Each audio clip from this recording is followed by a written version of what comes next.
Midwest Medic here with video number 3. I have video number 1 and 2 already posted.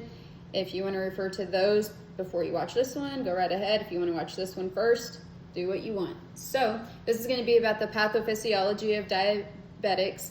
It's going to cover type 1 and type 2, which one's insulin dependent, which one's not, and a little bit of what happens.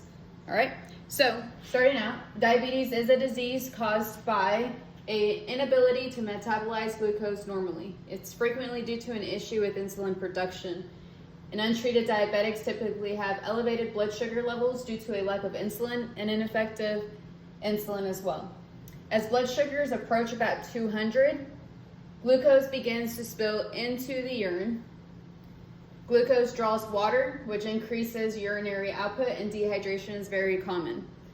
Here in a minute, we're going to discuss what the 3 P's are in diabetic type 1.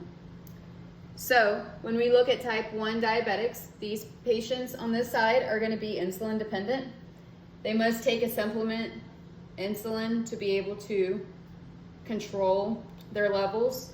Usually develops in pediatric patients. It can be genetically caused in most cases. When these patients are left untreated, they're going to experience the 3 P's, which is going to be excessive hunger, excessive thirst, and excessive urination. Why is that with the 3 P's?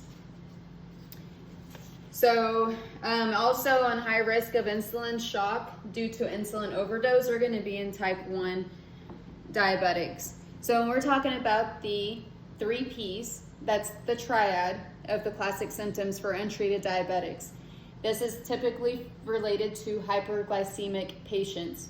So with excessive urination, due to excess glucose in the urine, they're going to have excessive urination due to that.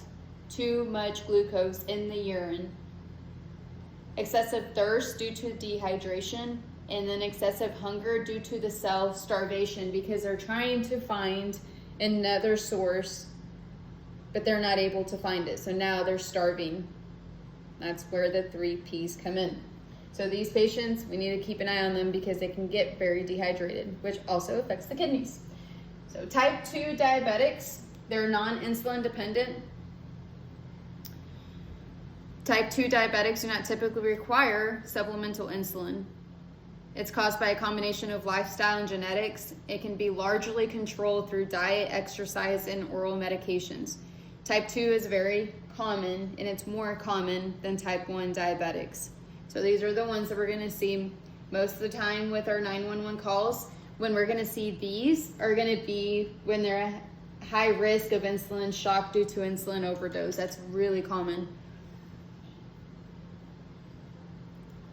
So again, look at this pathophysiology of diabetes. This is going to be video number 3. I do already have video 1 and 2 out. If you guys have any comments, comment them on here. If you have any more videos that you want to have me review or look over or teach, whatever you want, let me know.